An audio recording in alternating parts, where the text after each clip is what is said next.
Hello दोस्तों, नमस्कार। मैं अंकित शर्मा आपके अपने यूट्यूब चैनल अंकित एजुकेशन में आपका हार्दिक स्वागत करता हूं। तो कैसे आप सब लोग? उम्मीद करता हूं आप सब लोग अच्छे होंगे, अपने घर पर होंगे, सुरक्षित होंगे और अपनी पढ़ाई को अच्छे से कर रहे होंगे। देखिए, जैसे कि आप लोगों को पता होगा, हमने एक टेस्ट सीरीज शुरू की है जिसका आपने एक स्लोगन दिया है जिसका नाम है साइंस का डोज हर रोज़। उसके अंतर्गत मैं आपको डेली क्वेश्चन कराऊंगा। लगभग मैं 20 या 30 क्वेश्चन मैं डेली आपके कराता हूं।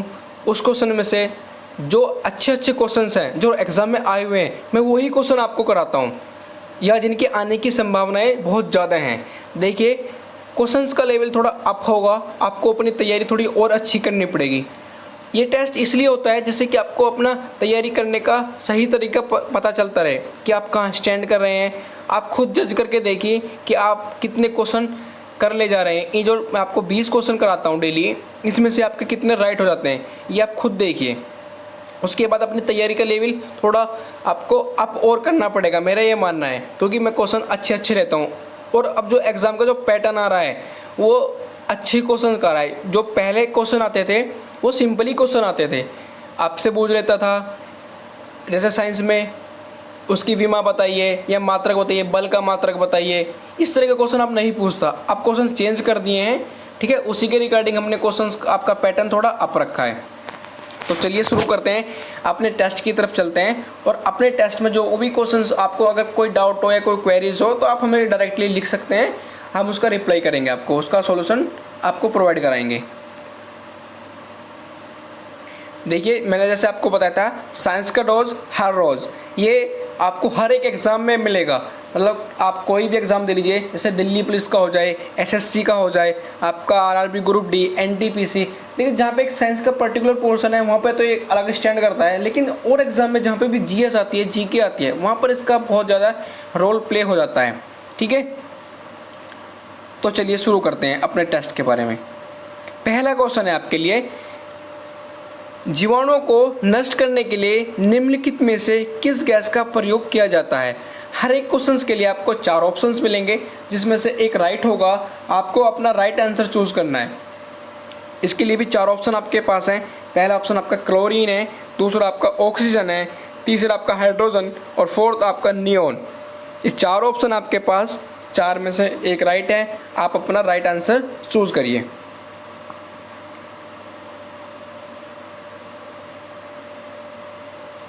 देखिए, अगर राइट आंसर की बात करें तो जो क्लोरीन है, क्लोरीन को यूज करते हैं हम किस में?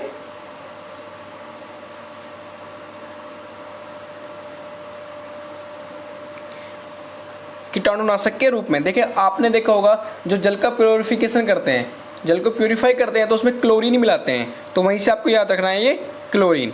ठीक है, चलिए नेक्स्ट पे चलो। अगला क्वेश्चन, सेकंड क्वेश्चन, कहाँ काम करने वाले व्यक्तियों को ब्लैक लंग रोग हो जाता है? जो ब्लैक लंग मतलब आपके फेफड़े होते हैं, लंग्स। ठीक है, ब्लैक लंग्स रोग हो जाता है। तो इसके लिए आपके पास 4 ऑप्शन है, विद्युत लेपन उद्योग, कार्बनिक विलायक उद्योग, पेंट विनिर्माण उद्योग और कोयला खान। इसमें से आपका एक राइट आंसर है, वो आपको चूज करना है।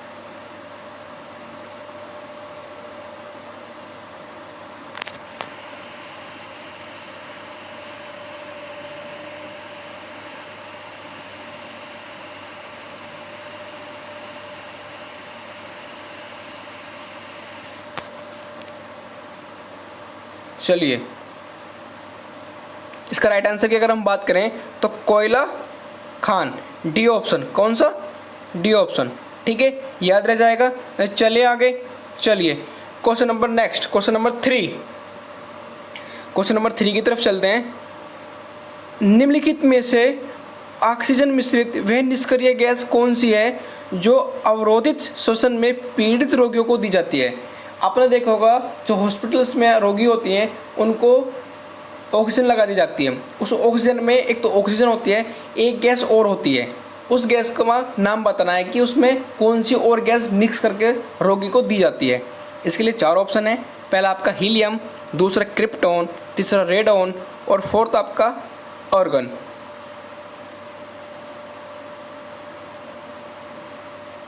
देखिए, राइट आंसर की अगर हम बात करें तो इसका होगा ए, हीलियम।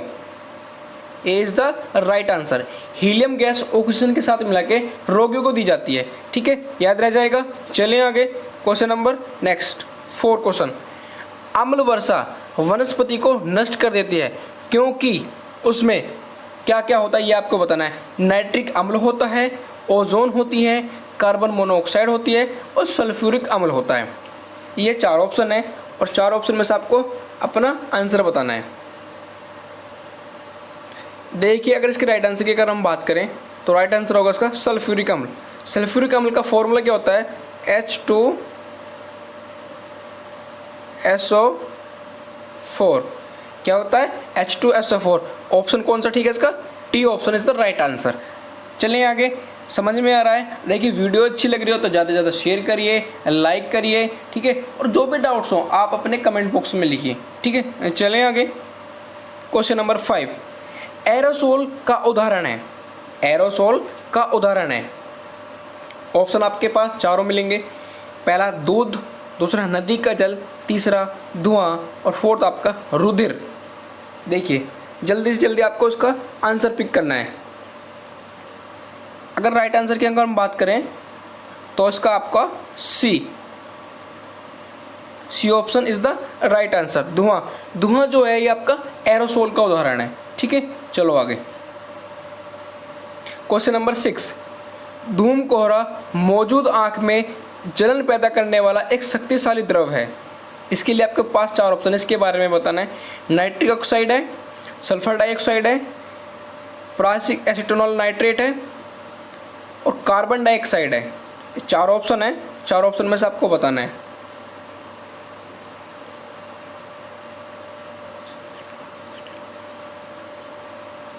देखिए अगर इसकी राइट आंसर की बात करें तो क्या होगा, सी प्रॉक्सी एसिटिल नाइट्रेट। जो है आंखों में जब जलन होती है, देखिए ना आपने देखा होगा जो धूम कोहरा होता है, सर्दियों में कोहरा होता है तो आंखों में जलन पैदा करता है, तो उसमें क्या होता है, प्रॉक्सी एसिटिल नाइट्रेट होता है, जिससे हमारे आंखों में जलन पैदा हो जाती है, ठीक है। याद रह जाएगा ना, ये सब बहुत अच्छे अच्छे क्वेश्चन है, ये केमिस्ट्री से रिलेटेड सारे क्वेश्चन मैं आपको करा रहा हूँ। वायुमंडल में कौन सी गैस पराबैंगनी किरणों का अवशोषण करती है। क्वेश्चन नंबर 7 बहुत अच्छा क्वेश्चन है और आई थिंक ये सबका सही होना चाहिए, मेरा ये मानना है, क्योंकि बेसिक सिंपल, बहुत ही ज़्यादा सिंपल क्वेश्चन है। वायुमंडल में कौन सी गैस पराबैंगनी किरणों का अवशोषण करती है। पहला ऑप्शन ओजोन, दूसरा ऑप्शन मीथेन, तीसरा नाइट्रोजन और फोर्थ आपका हीलियम। देखिए अगर इसके राइट आंसर की अगर हम बात करें तो आपने देखा होगा ओजोन। ओजोन क्या करती है, जो पराबैंगनी किरणें होती हैं, अल्ट्रावायलेट्स रेज जो होती हैं, उनको वहीं पे एब्जॉर्ब कर लेती है, ठीक है। अच्छा मैं आपको बता दूं ओजोन का फॉर्मूला O3। ओजोन में केवल ओजोन होती है, ठीक है, ओजोन होती है सिंपली। अच्छा एक बात और, जो ओजोन लेयर की जो आपकी मोटाई मापते हैं उसके मैं आपको यूनिट बता दूं तो उसकी यूनिट डबसन। डबसन में क्या, ओजोन लेयर की हम मोटाई मापते हैं, ठीक है। चलो आगे, क्वेश्चन नंबर 8 कृत्रिम वर्षा या मेघ बीजन के लिए प्राय प्रयोग किए जाने वाले रासायनिक द्रव हैं। आपने देखा होगा आर्टिफिशियल रेन होती है, जो आर्टिफिशियल रेन होती है उसमें कैसे कराते हैं, किस द्रव का यूज़ करते हैं, कौन सा लिक्विड यूज़ करते हैं। तो उसके लिए आपके पास 4 ऑप्शन है, सिल्वर आयोडाइड, सोडियम क्लोराइड, सूखी बर्फ़ और उपयुक्त सभी। 4 ऑप्शन में से एक और राइट है आपको राइट अपना चूज़ करना है। देखिए अगर राइट आंसर की बात करें तो इसका है डी भैया, D is the right answer, उपयुक्त सभी। सिल्वर आयोडाइड, सोडियम क्लोराइड और सूखी बर्फ, ड्राई आइस को जो क्या बोलते हैं, कार्बन डाइऑक्साइड, CO2 भी बोलते हैं, क्या बोलते हैं, CO2, ठीक है। चलो ये तीनों चीज़ को हम यूज़ करते हैं मेघ बीजन या कृत्रिम वर्षा के लिए। अच्छा जो आपका अमेरिका है वो इसको करा भी चुका है और इस पर कंट्रोल भी कर चुका है, ठीक है। चलो आगे चलते हैं, अगले क्वेश्चन की तरफ चलते हैं। क्वेश्चन नंबर 9 हरे फलों को कृत्रिम रूप से पकाने के लिए प्रयुक्त गैस है। जो हरे फल होते हैं उनको कृत्रिम रूप से आर्टिफिशियली मेथड से कौन सी गैस पकाते हैं ये आपको बताना है। एथिलीन, एसिटिलीन, इथेन और मीथेन। 4 ऑप्शन आपके क्वेश्चन नंबर 9। देखिए अगर राइट आंसर की अगर हम बात करेंगे तो उसका 9th का एथिलीन। जो एथिलीन है वो आपका कृत्रिम रूप से फलों को पकाते हैं, ठीक है। चलो बोलो सही है, आ रहा है समझ में। क्वेश्चन नंबर 10, निम्नलिखित में से कौन सा पीड़कनाशी ओजोन का ह्रास करता है? जो ओजोन है पीड़कनाशी, उसका ह्रास कौन करता है? डीडीटी, बेंजील, मेथिल ब्रोमाइड और एथिलीन ओजोनाइड। 4 ऑप्शन है, 4 ऑप्शन में से एक ऑप्शन राइट है, आपको राइट आंसर बताना है।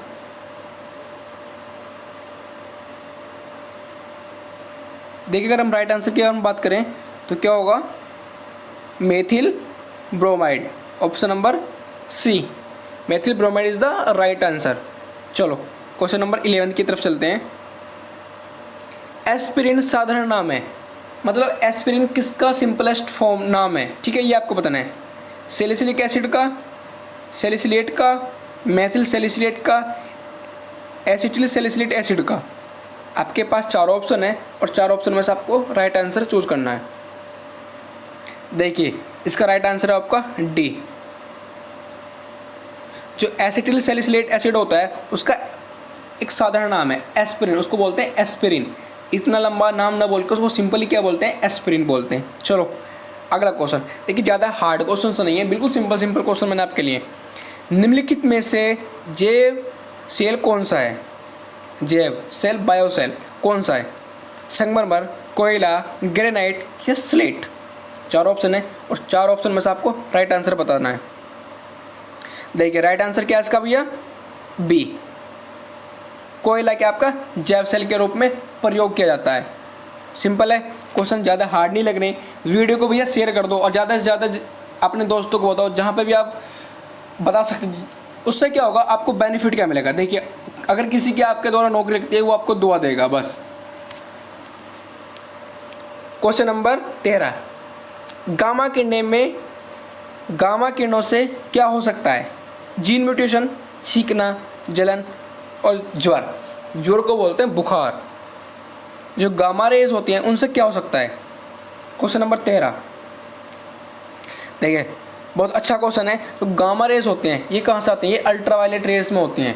अल्ट्रावायलेट रेज या आप जैसे आपका यूरेनियम होगा, ये जैसे रेडियोएक्टिव मटेरियल्स होते हैं उसमें होते हैं ये गामा किरणें। इनकी सबसे ज़्यादा भेदन क्षमता होती है। भेदन क्षमता मतलब 30 सेंटीमीटर मोटी जो लोहे की परत होती है उसको भी ये क्रॉस कर जाती है। ठीक है, तो इसमें क्या होता है, अगर हमारी स्किन पे पड़ती हैं तो हमारे जीन को भी चेंज कर सकती हैं। तो इसका राइट आंसर क्या होगा? ए। तो अगर आपसे पूछा जाए कि गामा किरणें क्या कर सकते हैं, तो ये आपके जीन म्यूटेशन भी कर सकते हैं। ठीक है, आपके जीन चेंज कर सकते हैं। चलिए आगे क्या समझ में, आगे चलते हैं। नेक्स्ट, एस्पिरिन का रासायनिक नाम है। एस्पिरिन का रासायनिक नाम है methyl salicylate, hydroxy salicylate, acetyl salicylic acid, alkyl salicylic acid. देखिए क्वेश्चन बहुत अच्छे क्वेश्चन में लिए, वो क्वेश्चन लिए जो अब आने की संभावना है एग्जाम में। जो क्वेश्चन आ चुके हैं उनकी संभावनाएं कम हो जाती हैं, लेकिन जो नए क्वेश्चंस बनते हैं उनकी संभावनाएं ज़्यादा होती हैं। क्वेश्चन नंबर 14 का क्या आंसर होगा? क्वेश्चन नंबर 14 का आंसर होगा भैया सी, एसिटिल सैलिसिलिक एसिड। ठीक है, चलो आगे चलते हैं। क्वेश्चन नंबर 15, निम्नलिखित में से वह कौन सी गैस है जिनके एक्वलंग्स में गोताखोर द्वारा सांस लेने के लिए ऑक्सीजन में मिलाया जाता है? आपको मैंने एक क्वेश्चन अभी कराया था कि जो हमारे हॉस्पिटल्स में रोगी होते हैं, पेशेंट होते हैं, उनके ऑक्सीजन में एक हम हीलियम गैस मिलाते हैं। ठीक है, उससे रिलेटेड ये क्वेश्चन है। देखिए हीलियम गैस जो होती है वो बहुत ही हल्की होती है। इसका भी आंसर क्या है? सी, हीलियम गैस। हीलियम गैस जो है सबसे हल्की होती है। ठीक है, तो इसीलिए क्या करते हैं, उसको ऑक्सीजन के साथ हम मिला देते हैं। चलिए इसका आंसर आपको समझ में आ गया, हीलियम। क्वेश्चन नंबर 16 की तरफ चलते हैं, वो देखते हैं। क्वेश्चन नंबर 16, भोपाल गैस त्रासदी किस गैस के कारण घटी थी? देखिए ये जो क्वेश्चन है ये मेरे खुद के एग्ज़ाम में 2 बार आया था। एक बार आईआईटी में दे रहा था 2013 में, आईआईटी के प्री में आया था, और उसके बाद मैं आपका यूपी पीसीएस दे रहा था प्री, उसमें ये क्वेश्चन आया है। तो ये 2 बार क्वेश्चन रिपीट हुआ है। ये इंपॉर्टेंट क्वेश्चन लगा और मैंने इसको आपको दिया, तो उसका आंसर देना है आपको। ठीक है, भोपाल गैस त्रासदी किस गैस के कारण घटी थी? फास्पीन, कार्बन मोनोऑक्साइड, मिथाइल आइसोसाइनाइड और क्लोरीन। इसके लिए 4 ऑप्शन आपको मिले थे, इसमें से राइट आंसर आपका क्या है? Methyl isocyanide, C is the right answer. जो भोपाल गैस घटना घटी थी वो मिथाइल आइसोसाइनेट से घटी थी। ठीक है, वो गैस लीकेज हो गई थी वहाँ पे। क्वेश्चन नंबर 17 की तरफ चलते हैं। बारूद का मिश्रण होता है, जो आपका बारूद होता है वो किस किस चीज़ का आपका मिश्रण होता है। ठीक है, क्वेश्चन नंबर 17 इसके लिए 4 ऑप्शन है, बारूद, बालू और टीएनटी का, टीएनटी और चारकोल का, नाइटर, सल्फर और चारकोल का, सल्फर, बालू और चारकोल का। देखिए, अगर इसके राइट आंसर की अगर हम बात करते हैं तो नाइटर, सल्फर और चारकोल, इन तीनों को मिलाकर क्या बनता है आपका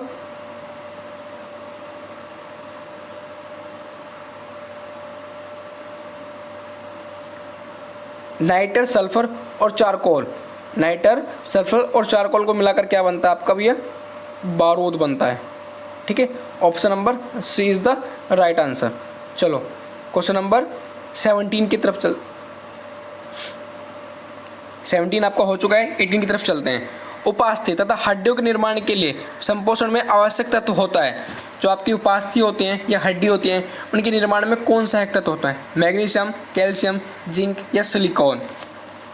आपके पास 4 ऑप्शन है, 4 ऑप्शन में से एक आपका राइट आंसर है, वो आपको बताना है। तो देखिए, आपको जैसे पता होगा हमारे जो हड्डियों के लिए कैल्शियम बहुत इंपॉर्टेंट है, B is the right answer. जो हमारी उपास्थि या हड्डी होती है उनके निर्माण में कौन सहायक है, कैल्शियम। चलिए सेकंड लास्ट क्वेश्चन आपका आज का। फ्रियोन का प्रयोग निम्नलिखित में से किस रूप में किया जाता है, कीटनाशी के रूप में, शाकनाशी के रूप में, प्रशीतक के रूप में, कवकनाशी के रूप में। ठीक है, 4 ऑप्शन आपको मिले हैं, इसमें राइट आंसर आपको बताना है। देखिए, जो फ्रियोन गैस होती है ये कहाँ पे यूज़ होती है, एसी, फ्रिज वगैरह में आपने देखा होगा, बोलते हैं कि फ्रियोन गैस रिलीज होती है। ठीक है, तो वहीं पे इनका यूज़ होता है, तो प्रशीतक के रूप में इसको यूज़ करते हैं फ्रियोन गैस को। तो चलिए आज की तरफ, आज का जो लास्ट क्वेश्चन है 20वां, उसकी तरफ चलते हैं। ओजोन में होती है केवल ऑक्सीजन, ऑक्सीजन और नाइट्रोजन दोनों, हाइड्रोजन और कार्बन, फोर्थ ऑक्सीजन और कार्बन। देखिए, इसका आंसर मैंने आपको पहले भी बता दिया है, इसी वीडियो में मैंने इसका आंसर आपको बता दिया है। अगर आप ध्यान से इस वीडियो को देखेंगे तो आपको इसका आंसर पता लग जाएगी। और इसका आंसर आपको क्या करना है, कमेंट बॉक्स में लिखना है। मैं डेली आपके लिए क्वेश्चन छोड़ता हूँ, 19 क्वेश्चन मैं कराता हूँ, 20वां क्वेश्चन जो होता है वो मैं आपके लिए छोड़ता हूँ, उसका आंसर आपको खुद दे करना होता है। ठीक है, वो उसका आंसर आपको कमेंट बॉक्स में लिखना होता है विद स्कोर कार्ड। ठीक है, और वीडियो कैसी लगी भैया उसको कमेंट बॉक्स में ज़रूर बताना, और ज़्यादा से ज़्यादा इसको शेयर करना, वीडियो अच्छी लगे तो लाइक करना। अच्छा, इस टेस्ट की जो आपको मैं कराता हूँ इसकी आपको पीडीएफ भी अवेलेबल है। वो पीडीएफ कहाँ पे मिलती है, पीडीएफ के लिए आपको टेलीग्राम का लिंक आपको दिया जाएगा डिस्क्रिप्शन में, उसको ज्वाइन करिए, वहाँ पे आपको पीडीएफ मिलेगी। लेकिन उसका जो सोल्यूशन है वो यूट्यूब पर ही मिलेगा आपको सोल्यूशन। थोड़ी सी जानकारी आपके लिए, देखिए ये हमारा यूट्यूब चैनल का नाम है, ये हमारा लोगो है। ठीक है, जब आप सर्च करेंगे अंकित एजुकेशन तो हमारा ये लोगो आएगा। अपने दोस्तों को भी बताइए, जो भी स्टूडेंट पढ़ने वाले हैं सबको बताइए। ठीक है, अगर आपको पीडीएफ चाहिए तो टेलीग्राम का आपका चैनल है अंकित एजुकेशन, वहाँ पे भी ये लोगो मिलेगा आपको, उसको ज्वाइन कर लीजिए, जिससे कि आपको सारे पीडीएफ टेस्ट के और अदर पीडीएफ जो इंपॉर्टेंट पीडीएफ फाइल हैं वो आपको टाइम पे मिल जाए वहाँ पे। ठीक है, thanks for watching my video. अच्छा, एक आपके लिए मोटिवेशनल थॉट है, मैं आपको पढ़ता हूँ, आप आई थिंक इसको जज करेंगे और इस पर अमल भी करेंगे। भीड़ हमेशा उस रास्ते पर चलती है जो रास्ता आसान लगता है, लेकिन इसका मतलब ये नहीं कि भीड़ हमेशा सही रास्ते पर चलती है। अपने रास्ते खुद चुनिए, क्योंकि आपको आपसे बेहतर और कोई नहीं जानता। लेकिन कहने का मतलब ये है कि आप भीड़ की तरफ मत चलिए, जहाँ पर सारी पब्लिक जा रही है उस तरफ ना जाइए, क्योंकि आप सही हैं, दूसरा सही है या नहीं आपको नहीं पता, सभी सही नहीं हो सकते, लेकिन आप अपने आप को बहुत अच्छी तरह से जानते हैं। आपसे बेहतर आपको और कोई नहीं जान सकता। तो अपने निर्णय खुद लीजिए, अपने जो भी आपके एम हैं वो खुद जज करिए, क्या सही क्या गलत है खुद जज करिए, और अपने रास्ते को अच्छी तरह से चुनकर उसको पूर्ण कीजिए। मेरा यह मानना है, अगर आप डेडिकेटेड होकर अपने लक्ष्य की तरफ चलेंगे तो आप एक दिन सफल ज़रूर होंगे। और सफल होने के लिए कोई ज़्यादा हार्ड एंड फास्ट रूल कोई नहीं है, आपको बस पढ़ना है, मेहनत करनी है, और मेहनत करिए, पढ़िए, सफलता आपके कदम चूमेगी। तब तक के लिए बाय बाय, टेक केयर, जय हिंद, जय भारत। ध्यान रखिए, ख्याल रखिए, घर पर रहिए, सुरक्षित रहिए और पढ़ाई करिए अच्छे से और नौकरी लगी। तब तक के लिए बाय बाय, थैंक यू, जय हिंद, जय भारत, धन्यवाद।